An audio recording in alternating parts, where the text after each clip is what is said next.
The ABC has obtained thousands of pages of top-secret and highly classified cabinet documents following an extraordinary breach of national security. They reveal the inner workings and deliberations of 5 separate governments, Labour and Coalition.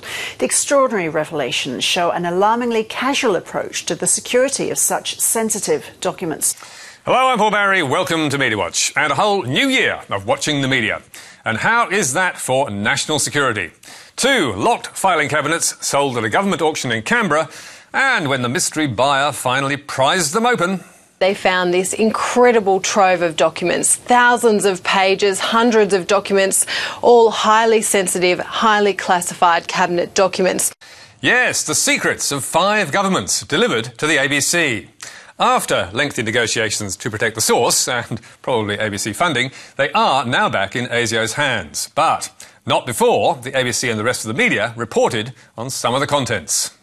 The papers revealed Tony Abbott considered banning welfare for under-30s. John Howard looked at scrapping the right to remain silent for police arrests. They also revealed just how many other secret documents have gone missing, showing the Australian Federal Police lost nearly 400 national security papers in 5 years. Amazing and embarrassing revelations, which we surely have a right to know about. But guess what? If proposed new laws designed to crack down on foreign espionage had already got through Parliament, we might never have known anything, either of the leak or the contents. Certainly what we understand is that if those new laws or if that legislation was to pass, then we may not be sitting here reporting this story today, because certainly the person who found these documents would be at risk under those laws. As journalists, we are potentially also at risk. Under these new draft laws, journalists could be jailed just for possessing documents that might harm Australia's national interests. Does that include embarrassing our leaders, one might ask, or revealing to allies how lax is our security? And publication would not be necessary for journalists to commit a crime. Nor is it only reporters who could be jailed. As Peter Grester told the ABC, whistleblowers and public servants would be just as much at risk. If they communicate to a journalist in any way, if they simply send a piece of paper to a journalist with their concerns, even if nothing happens to it, both the civil servant and the journalist can find themselves in prison. And as The Guardian reports, they could be there for a very long time. Penalties for breaching the laws would range from 5 to 15 years imprisonment for standard offences, stretching to 20 years for aggravated offences. So, it is no surprise that 14 media organisations, including Fairfax, the ABC and News Corp, have united in protest. 2 weeks ago, in a joint submission to the Parliamentary Committee on Intelligence and Security, they argued the proposed legislation criminalises all steps of news reporting, from gathering and researching of information to publication communication, and applies criminal risk to journalists, other editorial staff and support staff. The media groups also complained about the scope of the proposed crackdown, which is incredibly broad. The bill applies to information of any kind, whether true or false, and whether in a material form or not, and includes A, an opinion, and B, a report of a conversation. Yes, that's information of any kind, including opinions, perhaps even about the menu in the Border Force canteen. So why on earth does the government think it's a good idea to do this? According to Paul Murphy, head of the Journalists' Union, it's the latest in a long series of legislation that's been introduced under the banner of national security that's drafted in such broad terms as to be a threat to free speech and fair public interest reporting. And leading Australian journalists agree with him. 60 Minutes reporter Ross Coulthart told The Australian, "We're at a state in journalism where the government is using the cloak of national security to attempt to hide their failings, and we are allowing it at our peril." Now, this is certainly not the first government attack on media freedom. In 2014, the National Security Amendment Act introduced jail terms of up to 10 years for journalists who disclosed covert intelligence operations. Also in 2014, the Foreign Fighters Act provided for journalists to be jailed for up to 10 years for publishing news reports or ads that might help terrorists recruit. And in 2015, the Data Retention Act permitted police to access journalists' metadata that could reveal their confidential sources. In each case, the Attorney-General assured us these tough new laws were not intended to criminalise journalism, and that promise is being repeated for the new law. The bill contains protections for journalists to ensure that the secrecy offences do not interfere with their ability to engage in fair and accurate reporting in the public interest, even if they have received information in breach of a secrecy offence. But, as former Supreme Court Judge Anthony Wheely, now head of Transparency International, told The Australian, the law is sufficiently wide to get you, and if they're not intending to get you, why not exempt you? Why not indeed? Wheely went on to say that offering journalists a public interest defence is not the answer. The bigger point is, why should a journalist have to go through a criminal trial? There should be an exemption for journalists acting in the public interest, not a defence. Last week, ASIO warned that Australia is facing its greatest espionage threat since the Cold War, and tougher laws are needed.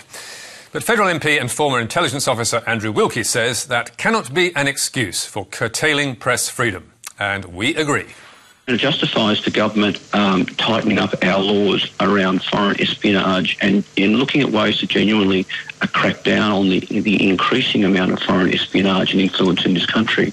But it should not be at the expense of whistleblowers and the media, because at the end of the day, we need whistleblowers in the media to undercover wrongdoing. And even if there is a guarantee that journalists won't be jailed, they won't be able to do their job properly if the government is threatening to throw public servants and whistleblowers behind bars for trying to tell the public about politicians' lies, concealments and mistakes. But now, let's flick the switch to outrage and the front page of last Tuesday's Australian. Fashion diplomacy sparks cover-up uproar. Exclusive. Yes, an uproar, no less. So, why all the fuss? Well, the Department of Foreign Affairs and Trade has been telling the world about an exhibition it's been running in Malaysia, showcasing, quote, modest Australian fashion. Called Faith Fashion Fusion, it was created by Sydney's Powerhouse Museum and first shown in Australia in 2012. And it's billed as an exhibition that showcases the work of an exciting new generation of Australian clothing brands, designing stylish clothing for Muslim women. There are some 750 million Muslim women in the world, so it's a huge and growing market for Australia. Indeed, according to DFAT, it's worth around $300 billion, or more than the combined size of the current clothing markets in the United Kingdom, Germany and India. But the use of taxpayer funds to promote modest fashion has sent several News Corp columnists and Tony Abbott into a frenzy, with the former PM telling The Australian, I'm just quite frankly flabbergasted that an official Australian government agency should be pandering to what is, to put it at its kindest, an incredibly old-fashioned view of modesty. Now, I think this shows a very unfortunate readiness to sell out mainstream Australian values. And how exactly is it doing that? I thought mainstream Australian values included tolerance and diversity. And so did The Australian, back in 2007, when it ran video of lifesaver Mekalala Hadid, which is in the Faith Fashion Fusion exhibition, as a promotion for its paper. But, coming back to that uproar, who else was roaring to News Corp apart from Mr Abbott? Answer, no one. Except for an army of News Corp columnists, led by The Australian's Caroline Overington, also on the front page, asking, why are we supporting the idea that dressing freely is immodest? It's our government in the service of misogyny. It's not forward, it is fashion backward. And adding inside the paper under the headline, DFAT's grotesque foray into modest wear. DFAT's post is illustrated with women covered head to toe, as if this is the ideal. It is not ideal. So here is the question. Is DFAT really saying it's ideal? And is it telling Australian women to cover up? Answer, no and no. But Overington's column was soon being promoted by other News Corp columnists, like the Herald Sun's Rita Panahi and the Telegraph's Tim Blair, while the Telly's Caroline Marcus was also piling on with a column of her own and sharing her outrage on News Corp's Sky News with Peter Credlin, Tony Abbott's former Chief of Staff.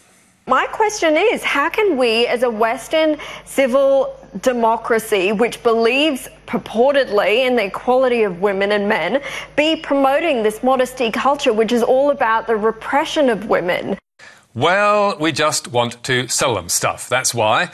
Just as we do with live sheep and live cattle, which we ship to Indonesia and the Middle East for halal slaughter. News Corp should also be aware we sell arms to Muslim countries, including to Saudi Arabia, whose bombing of Yemen separatists has helped kill at least 5,000 civilians and put 7 million people at risk of famine.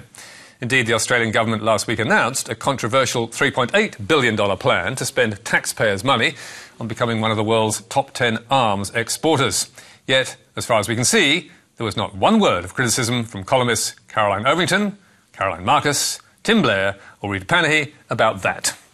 Seems it's fine to help kill Muslims, but not to dress them fashionably. But now to other big news. Last week saw Australian kids head back to school, and for Channel 9 it marked a new milestone in blurring the line between news and ads. This Back to School segment brought to you by Officeworks. Throughout January, back-to-school ads from Officeworks were just about everywhere on Channel 9. But Officeworks was also sponsoring news bulletins. 9 News, brought to you by Officeworks, helping parents be back-to-school smart. And getting its competition on the Today Show. How would you like to win $5,000 to put towards sending your kids back to school with a spring in their step? Well, lucky for us, Officeworks helps you to be back to school smart. And it was also scoring an entire segment on Today Extra about back-to-school lists. Normally at the end of the year, as soon as I've got that school list in, I submit it online. So I've submitted mine to Officeworks because it's nice and cheap, and I can forget about it until I can pick it up sort of in January sometime. How's that for plugs? Not bad. But what really caught our attention was this segment on Nine's national news 2 weeks ago, which began with a traditional ad, led into a sponsor's message, and segued into a 9 News report about how Officeworks could save you money. This year, though, there is a way to save time and money. Yes, go to You Know Who. The 9 News story that followed was, of course, an ad as well, or paid content, as they like to call it. But with a 9 presenter introducing it, a 9 team filming it, in Officeworks, of course, a 9 reporter getting Officeworks staff to tell us how cheap it is, and Officeworks customers telling us how happy they are. Amazing, eh? News for sale. And 2 days later, 9 did it once more with different shoppers, all singing Officeworks praises again, for a total of 7 minutes paid endorsement. So, what's it worth to the advertiser? Media commentator Steve Allen says 9's endorsement is very, very valuable. I think a really good commercial deal. Great for Officeworks. Pretty darn creative by 9. Now, as far as we know, this has never been done before, or not in news bulletins. So, why is 9 compromising its independence? According to one ex-commercial TV news director who did not want to be named, there has been pressure for years, but now it's worse than ever. The one sacrosanct place was news, but what we see now is the rise and power of the network programmers. It's been a political battle for years, and now they have won. And it's already reaping financial rewards. According to Ubiquity, Officeworks spent close to $2 million on TV ads with 9 last month, or more than 3 times what it spent in January last year, while Officeworks spending with rival Network 7 was cut by half. Seems the strategy is working. But is there a cost? Another former TV news director, who also wanted to remain anonymous, told MediaWatch he was amazed that 9 was selling its credibility, while the first forecast we will now see a race to the bottom, adding, news brands won't know their credibility value until they lose it.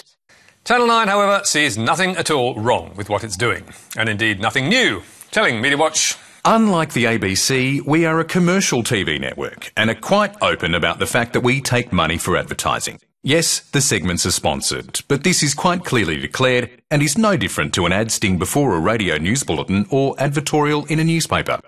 And one former TV news director who was prepared to be named agrees. Stuart Richmond told MediaWatch that the reality is free-to-air revenues and audiences are falling, and news is expensive to produce. We may not like it, but it's an inevitable consequence of economic rationality in a medium facing challenges which threaten its relevance and even existence.